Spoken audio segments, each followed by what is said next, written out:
Welcome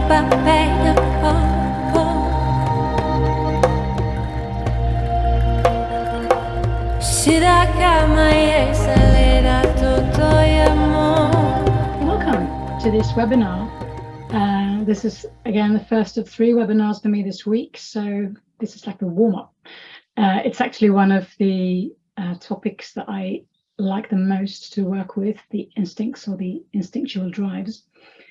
And I will be doing this tonight or today or whatever the time is where you are, by sharing some important keys that I think often can clear up when we have questions or where the instincts work seems confusing or different teachings conflict with one another. Then I think these keys can often be a help to sort of see, okay, so this is what, so I'll share those, and I will stop at a couple of them and make a deeper dive into their specific bits. So I will start a slideshow. I don't usually do this, but I've had requests that I do slides because some people like them. So again, I'm Cicci. You probably know me from somewhere, if it's Facebook or if it's another webinar you've been at, or if you've even been to a course with me. And I've been teaching the Enneagram on and off since the early 2000s actually, but I've been doing more work online and internationally in the last couple of years. And just so you know, some people ask, I come from the Rissa Hudson Enneagram Institute kind of perspective originally. I've been studying quite a lot of the perspectives actually, but I'm certified with the Enneagram Institute. That's where my sort of main teaching comes from. And I've also been working with experiential inner work, leading courses and doing that for the last 15, coming up on 20 years. So they are things that I saw in the latest like 4 or 5 years that address misunderstandings, or just when there isn't adequate insight about the instincts, and people share these things from a sort of misguided perspective, or they just share it from another perspective, and we're not really even talking about instinct. And so there's confusion on many levels, so to speak, and these keys will address most of that confusion in my experience. And you will get this slide when it's all filled in. You'll get that as a PDF together with a recording link for this session. And so we'll just dive in and see the first key, which is that the instincts are based in biology. And that's not very, so it's like but because people know that, we know that the instincts are of the gut, and we know that they are biological drives. But while a lot of people pay lip service to this insight, they quickly then leave it when they proceed to go through what the instincts are about, and they sometimes explain them from the head perspective. And of course, we need to explain things from the head perspective, because the one studying all this is the head center. We're doing this when we take in information about a theoretical subject like this. It's going to be through the head center. But the head center has the interesting way of picturing the other 2 centers as kind of 2 other heads.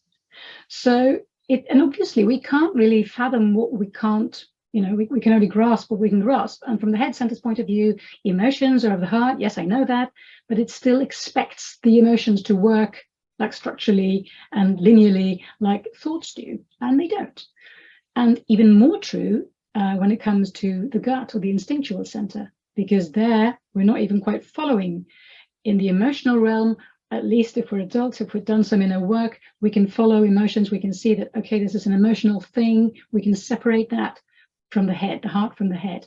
But sometimes it's a bit murkier when we get in the deeper waters of the instinctual realm, because that's so close to the bone, that's so close to who we are, and so automatic.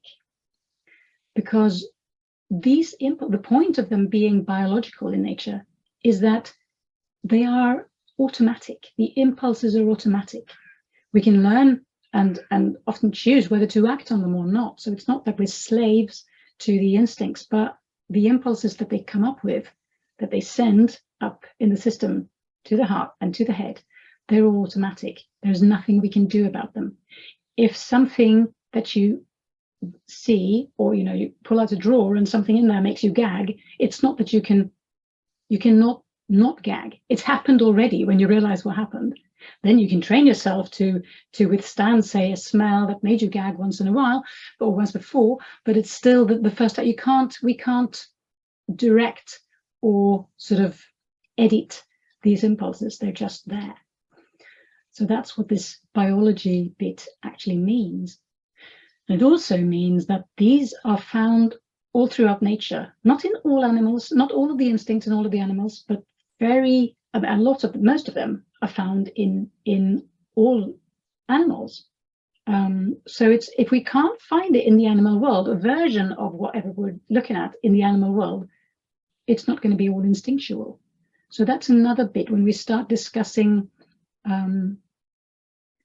various responses to, like neurotic responses to trauma that we have as human beings, like weird self-soothing behaviors and stuff like that. People say, which instinct is that? And it's like, it's not instinctual, it's psychological. It takes something else. It does not exist in the wild. Trauma is dealt with in another way. That's a human thing. It can happen in animals if humans handle the animals, but it's not going to happen in nature.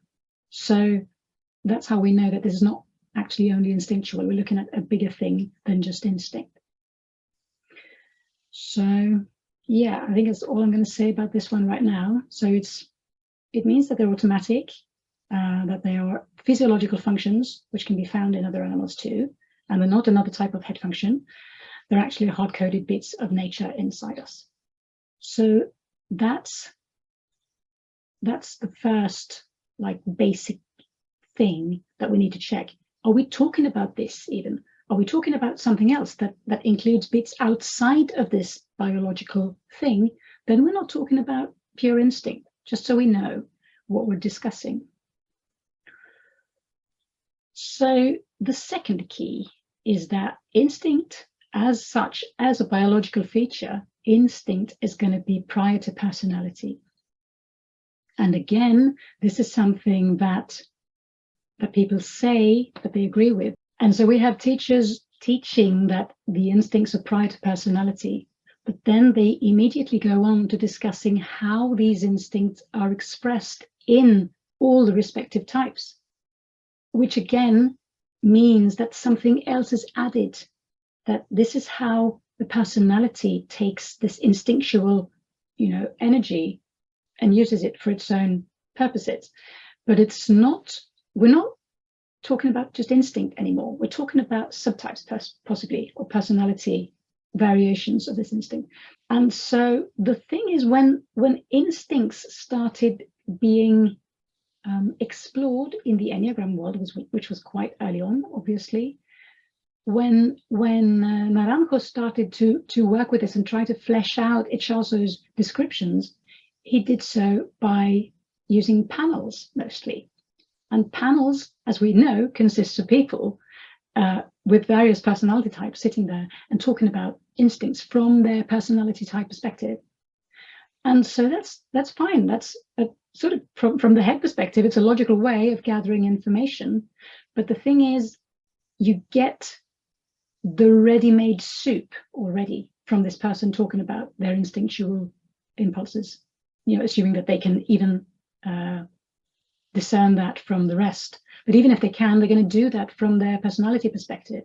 So I like to say, when we then try to reverse engineer that information into what is self-preservation, what is the sexual instinct, what is the social adaptation instinct, then that is like handing somebody a bowl of sponge cake batter and asking them to describe the properties of eggs or flour or anything else that's in that mix. And it's impossible for them to do that because they've reacted with one another already. They're now sponge cake batter, which is no less wrong, no wrong, no less right or correct. It's just another thing. It's not eggs anymore. So to look at the eggs as to look at the instinctual drives in themselves is looking at something That's not personality. So again, we can sum that up into, yeah, they're not a feature of personality, and we can gauge them separately from one another. We can look at our personality type. We can look which type seems to be my core pattern.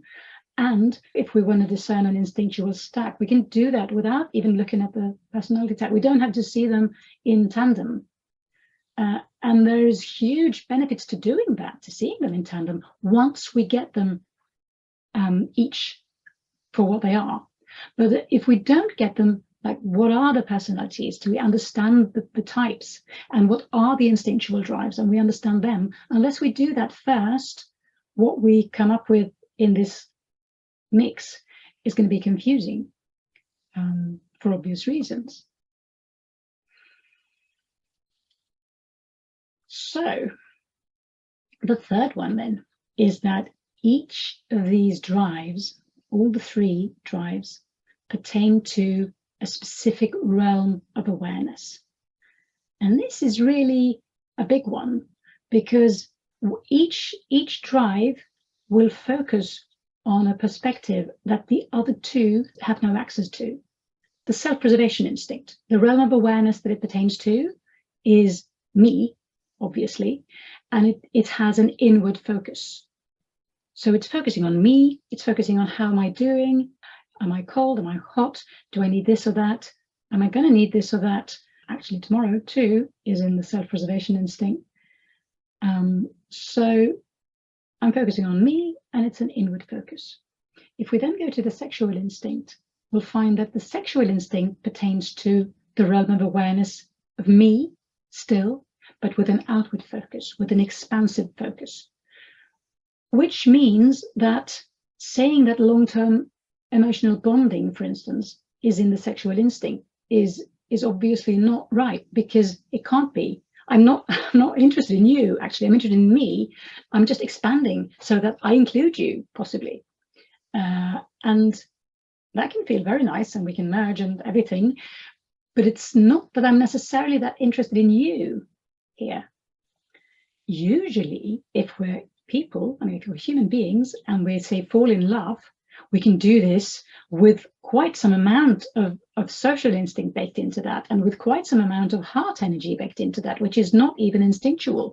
So of course we're not going to be totally uninterested in the person that we're sort of melting together with, but it's not the same thing. It's not the sexual instinct anymore. That's other stuff.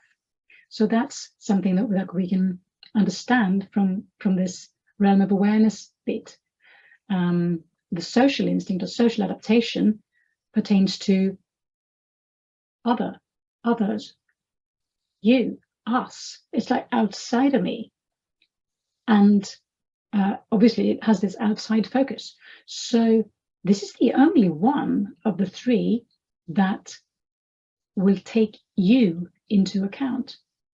Obviously, the sexual instinct takes you into account to the extent that I want to mate with you, for instance. But I'm not. You in that case. You is just an object. You're not a person. When you become a person, that's the social instinct. That's when I realize that you is another me. You have your own opinions and your own emotions and your own experience even, and they're equally as valid as mine. Or so they say. You know, when I in the social instinct, we can see this and we realize that this person is another person. But it only comes in with that instinct or that drive. So I think we're going to actually, that was a bit quick. Let's do that. So I'm not going to be able to read this one out loud because it's a bit out of my what I can see right now, but you can read it. And again, you'll get this as a PDF. But because what I want to do is stop here. I want to go a bit deeper into this realm of awareness. What are the instincts kind of thing? So if we start by looking at the self-preservation instinct, we have survival and maintenance. That's basically what it's about. And when this instinct evolved, came into being, was first relevant. I don't know how it happened. We weren't there, any of us, but I imagine that when there's life, there quite soon has to come some kind of self-preservation instinct on the scene, because as long as it doesn't, we're not going to be able to stay alive. You know, just imagine if you had to keep check of your inner workings all the time and make stuff work in your body, eat when you're hungry, sleep when you're tired, and if you didn't, you just go on doing what you did, and then you topple over and die because you didn't get any sleep for 2 weeks. We have to have these, like, even if we don't want to, at some point or another, we're going to fall down and sleep. Even if I'm self-pres blind, at some point or another, I'm going to eat something. I'm not going to starve to death, because this is made so that we don't. So even if we sort of reverse it back to amoebas, this instinct made them know, I need to swim this way. This is where the light is, if they wanted light. This is where nutrition is. This is where I can rest. This is something that sustains me. This way, not so good. And the ones, if we didn't have that, we wouldn't last very long as amoebas. And all through evolution, this instinct, or this drive, has helped organisms stay alive. And again, it's about me, it's not about anybody else, and it has this inward focus. And then if we look at the sexual instinct, that's really interesting, because when that came online, some millennia or even millions of years later, I don't know my evolution in chronological units, but I know that for a very long time, animals, we use this word generously, cells multiplied by division. Life just went on, and animals cloned themselves, and we had another animal and another individual, but they were the same. There wasn't any genetic variation. And from nature's point of view, this is quite inefficient in terms of evolution, because to get to a better functioning version of this species, whatever species we're talking about, you had to sort of wait, or nature had to wait for a random mutation that gave a more successful variant, and then that would live and the other one would die out, and that would very slowly drive evolution, which seems to be what nature wants. But when the sexual instinct, it started with the need for variety, the need for quicker evolution. Life realized that if I start combining gene banks, if I have this one and that one, and we make another kind of individual with a new gene bank, and we get random combinations, or not so random possibly, because there will be, depending on selection, they will be depending on competition, because now choice is suddenly in the mix. I can, as one organism, I can choose whether to mate with this one or that one, and that will decide whether my offspring will be successful or not. So suddenly, if we're still in the very low animal kingdom, needed to get out of our comfort zone to be able to expand, to be able to procreate. And if that didn't come in an instinctual packaging, if we didn't have an instinct for that, we would stay in our comfort zone. We would stay where it's safe. We would go where we can't be harmed. We would eat food and sleep, because that's what sustains us as entities, as individuals. But here comes along this other instinct, which sort of contradicts the self-preservation instinct. This is an instinctual need to expand. So I need to step out of my comfort zone. I need to put self-preservation aside for a minute. We can see that, like in the heat season on the savannah, the animals go for days without eating, because they're going to find a mate, and that's priority number one. And obviously, in most species in the animal kingdom, this is for a limited amount of time. I do this for a bit, and then it's back to self-preservation and possibly social if I'm having like a herd or kids at all to take care of. But so the sexual instinct sort of came online to contradict the self-preservation instinct, to have it set aside for a bit so we would go out there and multiply. And then when we have this covered, we'd go back to self-pres. And again, we are animals very early on. But so again, still focusing on me, but with an outward focus, and sort of setting the self-preservation drive aside for a minute so that we can do this thing. And this, we can see this even now. I think whatever your stack looks like, you're going to notice that these two contradict each other. If you're strong in one, the other will suffer, and vice versa, because they're made to contradict each other. That's the point. That's the purpose, actually. And then another very long time down the line, then organisms started getting advanced enough to not have the time to be fully developed before emerging from the womb or the egg. So this is not, it's easy to think that, oh, this is for the higher animals and mammals and stuff, but it's not. Birds are like this. The overwhelming majority of bird species have the social adaptation instinct. They take care of their young. I don't know if there are birds who don't, but generally they will nest, they will take care of their young, they will feed them, they will see to it that they are nurtured until they're ready to fly, literally in the bird's case, and for us or other animals, until they're just viable creatures that can take care of themselves and won't die if they're left to their own devices. So the origins of the social instinct or the social adaptation was taking care of babies. And again, if I'm only concerned about me, if I'm eating and sleeping when I'm hungry and tired or whatever, and I'm going out once in a while to have some sex and procreate, if this is all I'm doing, then I'm not going to care for my baby. I'm not going to be interested in this one because I'm going to be off making a new one. And again, then the species would die out quite soon. So social adaptation came about to make sure that didn't happen, to make sure none of the other two went overboard, but I actually took care of this thing that was depending on me to survive.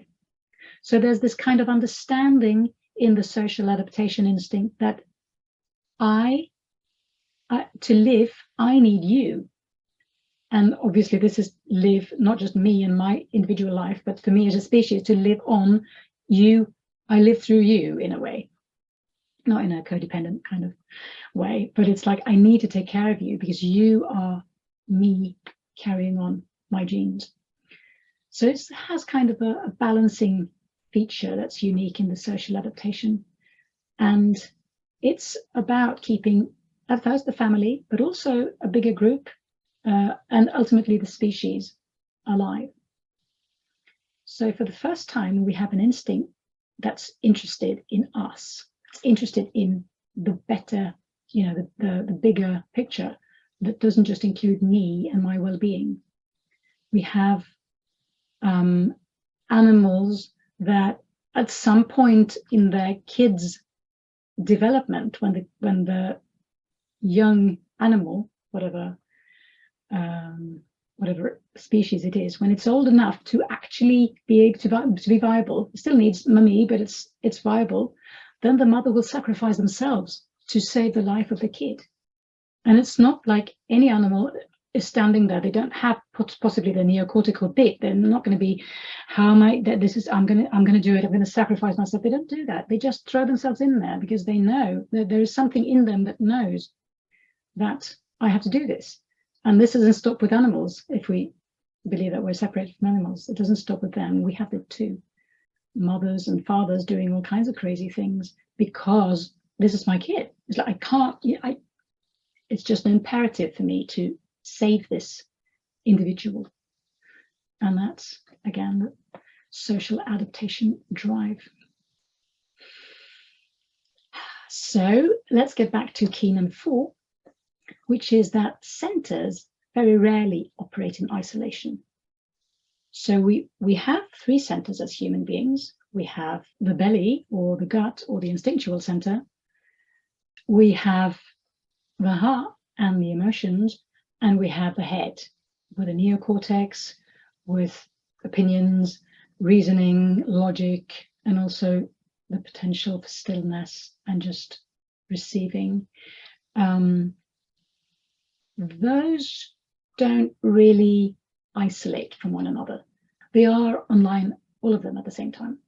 So this means that, again, as we talked about with the panels, that when I'm watching these things in myself, I'm not going to just see the instinctual bit, because when I have a reaction or something happens, I'm going to have an instinctual reaction. I'm going to have a response to that.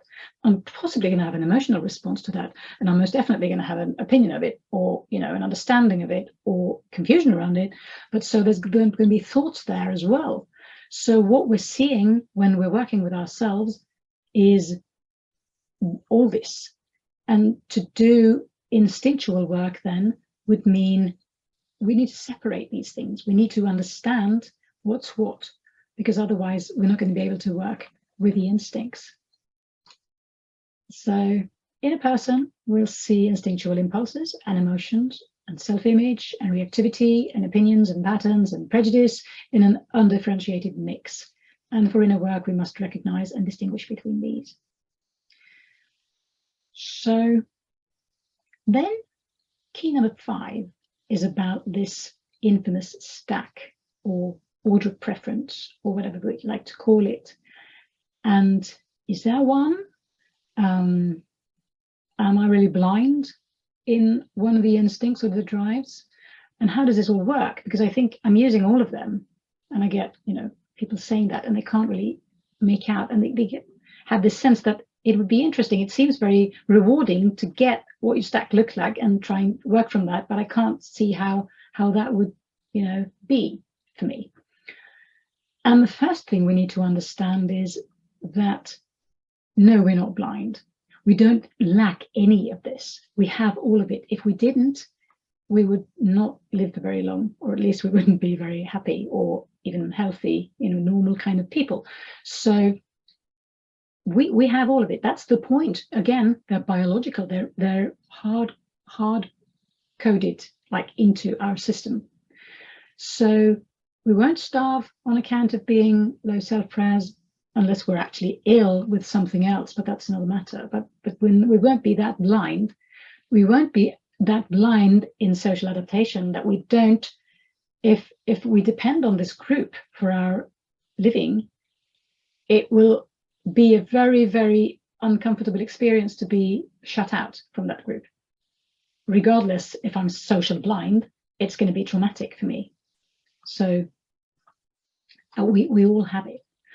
But the thing is, when we come to inner work, when we go to therapy, when we want to get to know ourselves, work on ourselves, whatever we call it, the interesting bit isn't the like 85% that's working just dandily, but the 15 or whatever is not. Don't, you know, memorize the numbers, but it's the top of the tip of the iceberg, the little bit that is imbalanced, the little bit where we tend to go off in the ditch because we sort of glided into our preferred instinct and zone, which we'll come to in a minute, and sort of created havoc for ourselves, or in any case, created an unwanted situation, usually including finances.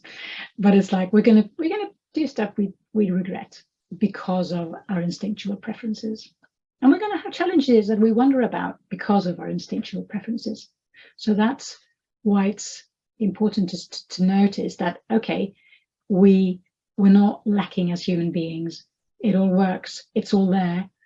You are, you know, you're kitted out with whatever you need to be a reasonably successful human being from nature's point of view. But we have some imbalances at the top of it, and those are the ones we look at in therapy. And so for the most part, our drives do their job as intended. If they didn't, we wouldn't manage our lives that successfully or even survive very long. But inner work focuses on the distorted, unbalanced, or lacking aspects of us. And that's where the awareness of preferences comes in. And then when we want to explore this preferential stack, or whatever we call it, we might get into trouble, because we might see that, I can't really make out. I mean, talk to lots of people who said that I use all of it. I mean, I do this at a party and I do that when I'm at lunchtime, and I use all of them, and I can't really see how any of them would be like a blind spot or very dominant. And the thing is that even within the same drive, there can be quite contradictory focuses, so to say.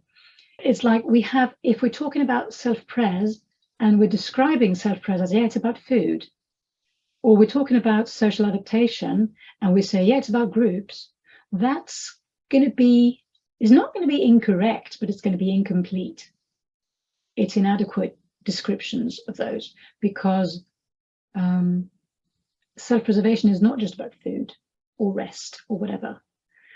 And this actually means that I'm going to make our second stop and just briefly talk about these zones within the instincts, because they're usually such a big aha when we see that, okay, it's not necessarily this way, but I can see that it's that way. And so that gets clearer. So if we start with self-preservation, the first zone in there we'll call health and well-being. And that will be about food and rest. And, those things, exercise, fitness, relaxation, the balance between stimulation and comfort. No, this is good for me. Okay, now I need to get going now. My body needs to move, whatever. That kind of thing. All this is about, how am I doing? How is my balance doing? And one thing to keep in mind, and it's something to keep in mind throughout all the zones and all the drives, is that being strong in an instinct or in a zone does not necessarily mean I'm successful. It does not necessarily mean it's in balance. If I'm really, really strong, it's kind of likely that it's not. So in this, if I'm a balanced person, generally, I say I have a strong health and well-being zone in my self-preservation instinct, then I am going to be mindful of what I eat, about nutrition, get enough sleep, stuff like that. And I'm going to be doing it quite successfully. But if I'm not that balanced, or if it's, run a bit out of control with me, I might be going to 8 yoga sessions a day, and I might eat only things that are green or red or whatever. And I might have all kinds of delusionary, weird perceptions about what I should eat, how I should rest, what kind of exercise I should be doing and not doing. And all that could also be the result of a strong self-preservation instinct and a strong health and well-being zone. So it's not that it has to be successful, or that I even have to be very well informed. Maybe I'm just informed. I may be over-informed, but with the wrong information. But so what it means to be strong in a zone, in an instinct, is that it gets more than its fair share of focus, of energy, usually of money. It's going to be eating up more than its allotted share of resources with me, because I enjoy this zone and I like it because it feels like me. So this is the first one in self-preservation. If we go to the second one, I call it practicality and resources. These names are basically, I think, the one Russ used in the Copenhagen course in 2017. He's switched them around a bit since then, and the point isn't the words anyway, so just take that with you. The point is getting what they're about. And here we have like money, finances, time managing, personal energy gauge, and we can be careful with that one because that can be, even in the first zone, obviously, it's just a bit different. Persistence, I know, is like delayed gratification. I know that I have to work on this for a while, but if this zone is strong, I know that I'm going to do this because I'm going to get there. It's just going to take some time. I don't need it now.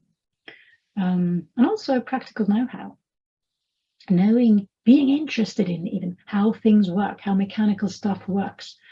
This is with this zone. And so we can see both of them, I haven't said that, but both of them, again, can be found in nature. Both, obviously, they're caring about health and well-being. That's what we do as animals. Every animal does that. quite naturally. But also, a lot of animals do this more long term. Squirrels will collect nuts for the winter. That's basically money and finances in the squirrel world. So all these things will be there as well, knowing that I'm not going to eat these now, but I'm going to need them in a couple of months. So I'm going to stock them here. So if we can see that even in the same zone, there can be some sort of conflicting focuses, because I can be really, or not necessarily conflicting, but usually if somebody's a really finance whiz and really good with money and stocks and that kind of thing, but they might have two left hands and not know one end of a hammer from another. And then you have the other guy who knows the hammer perfectly and can build a house in a week flat, but has no idea about money, or obviously both. But also, we can see very clearly that zones, they can make us into quite different people. Because if we have somebody who's really strong in health and well-being, taking care of their body, caring for it in whatever ways they I think are, good.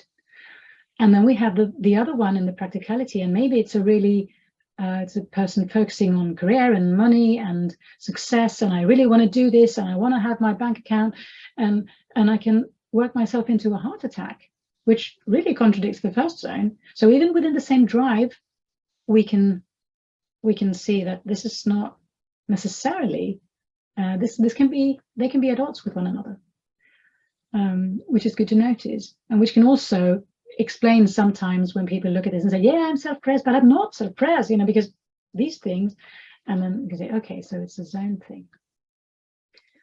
The third zone of self-preservation we call domesticity and home life, or home life, which is going to be about the lair or the den or the nest or whatever species I belong to. But again, they do this. All animals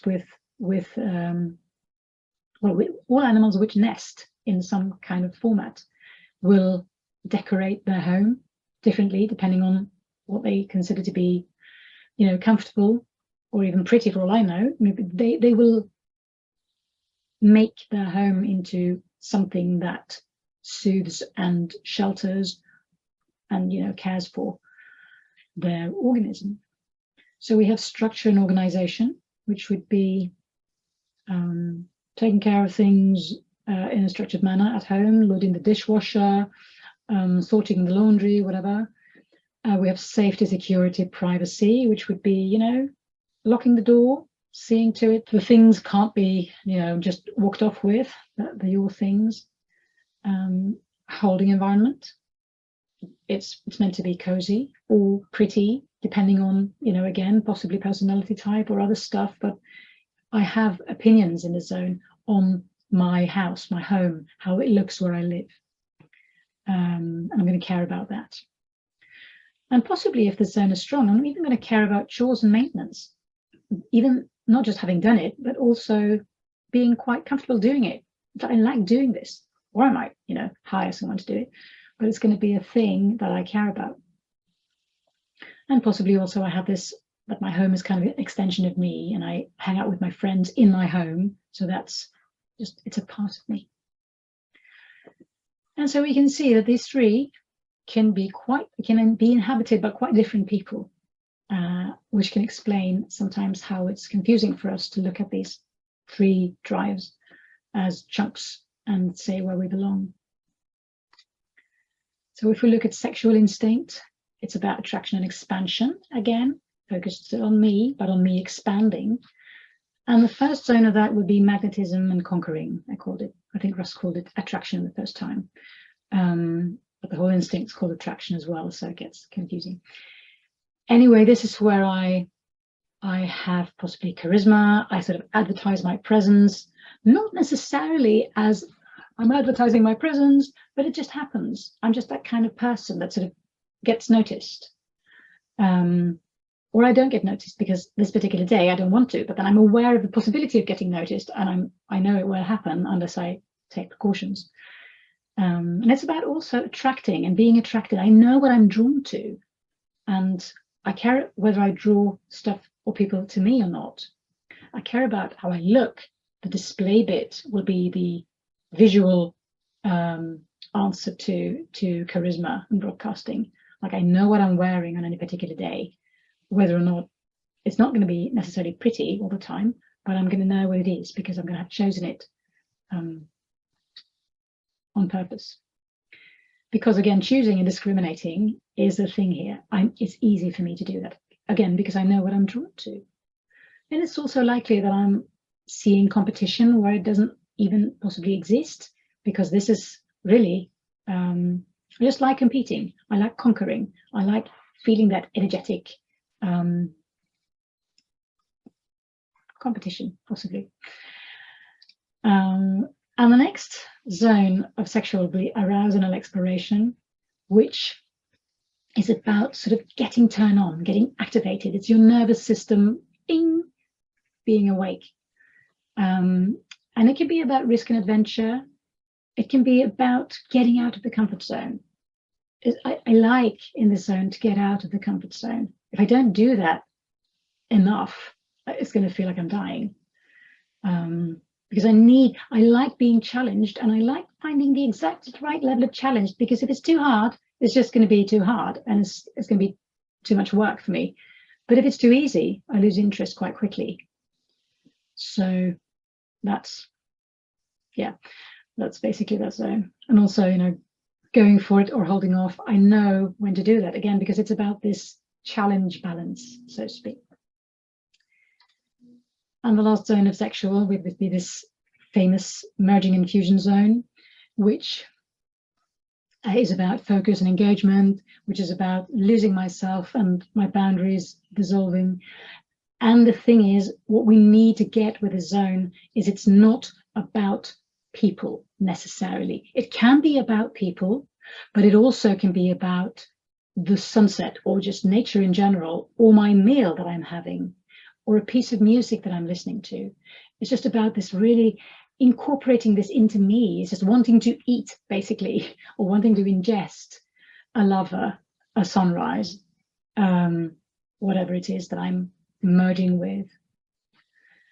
And there's also this feeling about wanting to spend energy, wanting to passionately engage with whatever it is.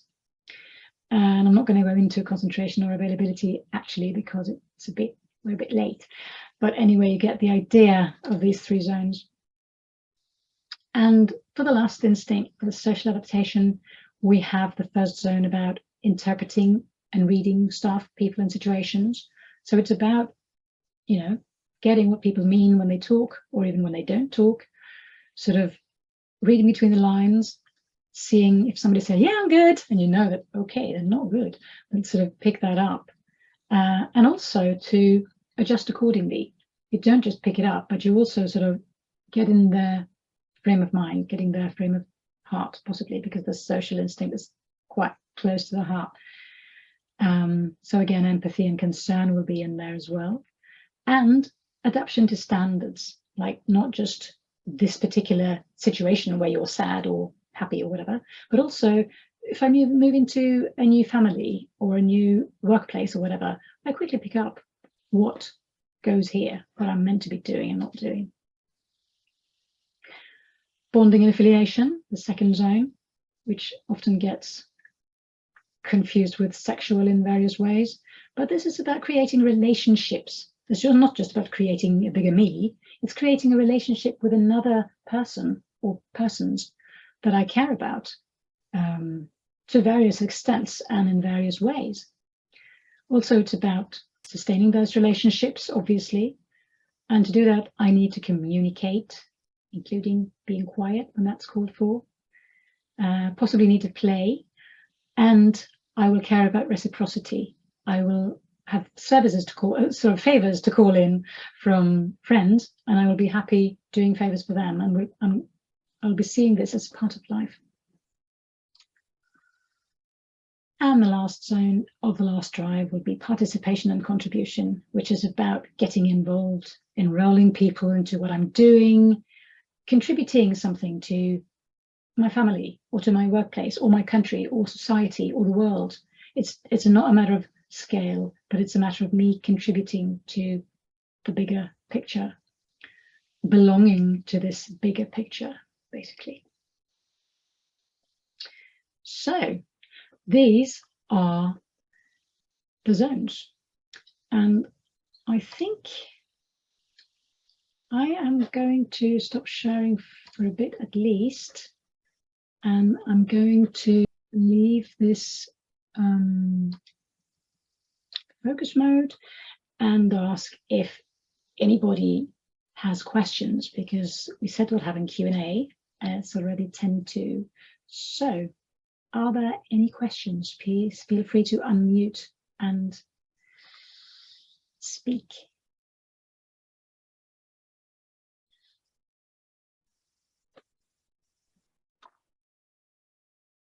It's very quiet. Hey, Cicci, I have a question. Yeah. So when I first typed myself 20 years ago, I felt I was sexual, but as I've got older, I feel completely self-pres. Do you see any correlation with aging and changing your instinct? Yes. I just want to answer the chat and say you'll get the PDF if we'll have time. We'll put it up. But it's the 6th key was about the zones, that the zones of each instinct will. Okay, thanks, Rez. Sorry.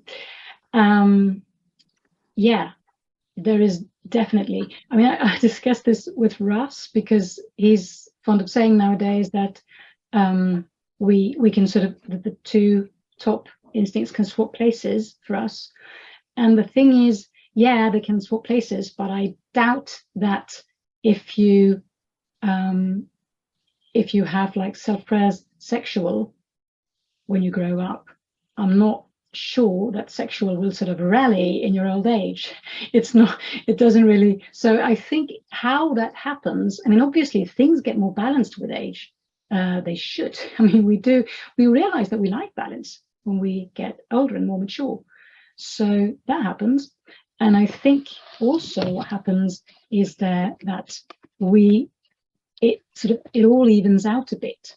I don't think that the sort of blind spot, if we call it that, the lowest instinct will necessarily be on top ever.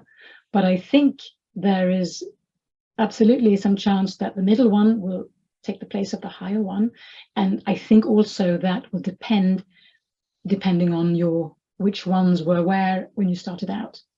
So what you said about experiencing that more sexual before, but then as you got older, more self-preservation, I'd say that's a very sort of normal and very healthy way of evolving, because we need to take care of ourselves and we realize that. And I wonder if I have to go and shut the curtain, but I think maybe I'll. So is that, does that answer your question? Yeah, I think so. So is there another question? Yeah, Cicci, my name is Anne. I'm from South Africa, just turned 70, and I'm a SX7. So my stacking is SXSO, and I'm starting to realize at a very late stage that I'm SP blind, self-pres blind. And how does my being a sexual 7, how can it overlap? I was explaining to somebody how I thought I was SP blind, and he said, no, that's just your 7ness. You're being distracted and, you know, not wanting limitations, etc., etc. So, yeah, I'll just go and shut my blind so I can see something. So I'm self-pres blind. Yeah, and what was the question about? So I know that everything that you had on your slides, I'm definitely SX7, and strongly SO second.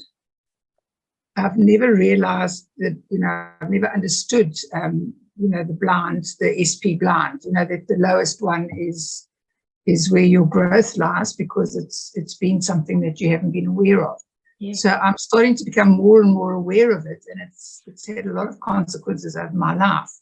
But I was discussing with somebody what I thought was my self-pres blind, and he said, no, it's your 7ness. Yeah, I realize. But what's your question then? So how do I become more practical on identifying myself pressed blind? Practical examples.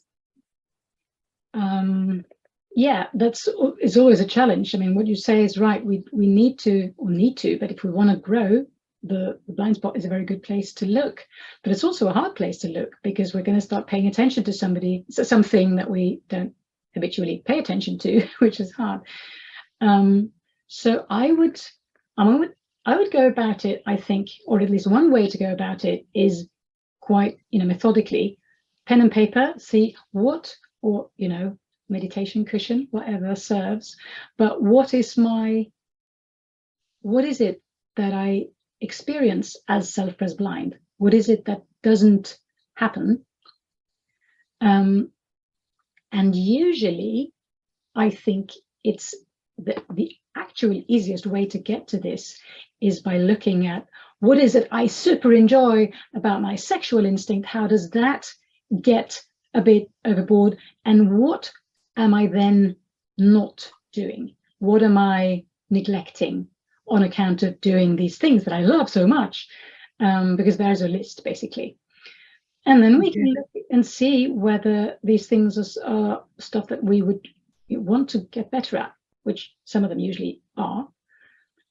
And yeah, I'd say I don't know if you're like a meditation kind of person or a journaling kind of person or neither, but it's like finding a way that's the most natural way for you to reflect back on your day or your last hour or your last week, depending on which scale we are comfortable relating to, and just see how did I do instinct wise? What did I not do? And then obviously when we talk about the blind spot, the superego is very trigger happy. So it's going to be all over you saying, this is so boring. I can't even imagine people love this. This is so, it kills me doing this because it's just so boring. Or it's going to say, you suck because you should be better at this. And usually it can do both. So we need to be quite attentive, but that's also a good clue that when your superego comes in and judges either the activity or your ability to do it, then that's usually a clue that there's stuff here that I would like maybe to look at and see, what did I get this impression? Who said this was bad? And if it's me thinking I should do more of this, if I don't beat myself up over it, but rather look, what am I missing by not doing this? What would I like to experience, and be letting yourself get vulnerable about it, because it's very sensitive stuff. Yeah, now I have been journaling, and every time I found that I stopped doing something, then I start feeling, what is the pain? What is the fear? Very often it's like understanding something, and then I get distracted and I'll do something else. And so I've now started to slow down and do that thing that I normally avoid. So I was wondering, you've got a tool where you actually can test the zones. Yeah, I do an instinctual preferences sorting session that I do with people if they're familiar with the zones. I mean, even if they're not, but then they won't get as much out of it, because we're looking at those. And so it starts with you getting a test, you filling that out, us having a date sometime in like a week after or so. I look at the test, we have a session, and then you get, after the session, you get feedback PDF with like the points we made in the session. And the purpose of that session is getting this. I mean, I can show you, for instance, I do this and that. This is what you'll get in this feedback thing. It'll be much longer and lots of text in there as well. But this is, and the headline obviously is just something with a header. I just put it here for the slideshow. But this is from a person who said, I think my stacking is pretty clear. And we can see it is pretty clear, because loads of sexual, not a lot of self-preservation, And that's sort of how she came out in this test. So what we do in the session is we discuss this. How does this look? And I also provide, just for a better overview, hello, I provide this so that people can see in order of preference. And for her, obviously, it was easy for her because all the sexual zones come one after another, and then the socials, and then the self-preservation. All people don't look like that. Some of them have, the zones interwoven in various ways, which usually explains why they couldn't really figure out how to work it, but also how they can now do that. So that's what I'm offering in that way. I don't offer the test as a standalone thing, do it your way, because it takes some unpacking, but I do offer it in the context of the session. Okay. Now, that's what I found quite fascinating. I've never seen it anywhere else. No, me neither. That's I liked it, but I haven't seen anywhere else. But yeah, I think it from the feedback that I'm getting, it clarifies a lot and sort of sheds light on how we can approach these things and because approaching them, I mean, people say you can't work with your dominant instinct. It's going to be dominant, whatever, no matter what. And they say you can't work with your blind spot because, it's a blind spot. And I'm like, well, it depends what you mean by work. And to me, this work is always going to be about putting more awareness into it, being a bit more gentle with ourselves, and allowing this to be as it is, and being with that and see where that takes us, rather than sort of immediately trying to put in place formats and methods to remedy whatever we think is lacking. Thank you. The session was very, very helpful. Thank you. Thank you.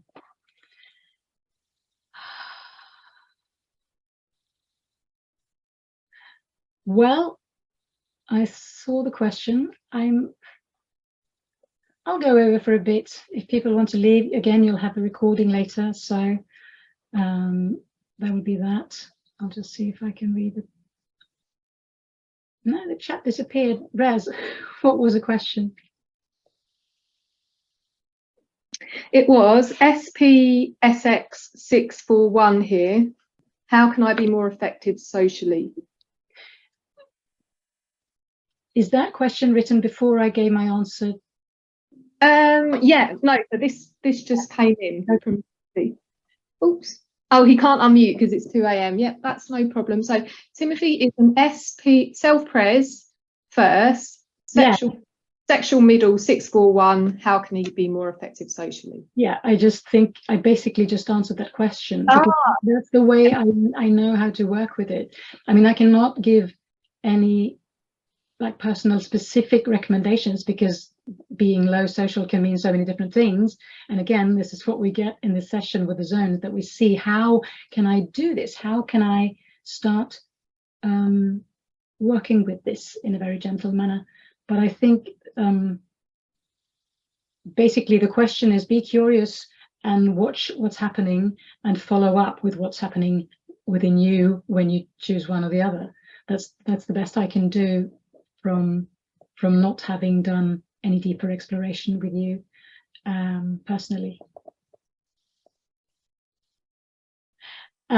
Seeing as we're here and as this is an instinctual webinar, I also want to say that the Instincts course, where we go through this stuff and look at these things in more depth, is a 5-module course. It starts August 30th, and you can find more about it on my website, lykopbakman.se. It's my last name without the dots, .se. And for the next 24 hours, obviously, I'm going to have that be €197 instead of €287, which is what it costs regularly. So if you want to do that, you have a 24-hour window to jump on there. You can also jump on the private session that I talked about just now, and that's not discounted. So that's the same price forever, which is €95, and it goes on for an hour and a half, plus the tests in beforehand and plus the follow-up afterwards in writing. So you could do those things. I might also add that me and Rez are going to launch, I'm saying this now, despite the fact we haven't had our meeting, we're going to launch a live monthly thing of this kind, but with some more interaction between us about various topics. And if you want to know about those, and if you're on Facebook, the easiest way is to go to the group Enneagramma with an A, grammar, for Ennea Growth, and join that group. That's my group. Rez is moderating it with me, some other people, because we're going to announce it there. You can also, on lycobachman.se, that is Exploring the Enneagram, that is my website, you can sign up for the newsletter and get information that way.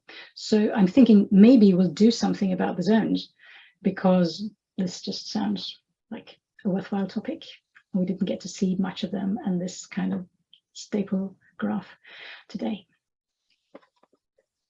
You are perfect, Rez. Thank you very much. So that's it. Thanks for being here. And if there's nothing else, we'll see you later in some format or other.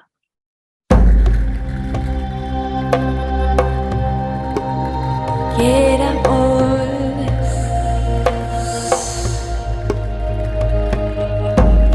get a copa de poco. Si da cama e salera tutto amor.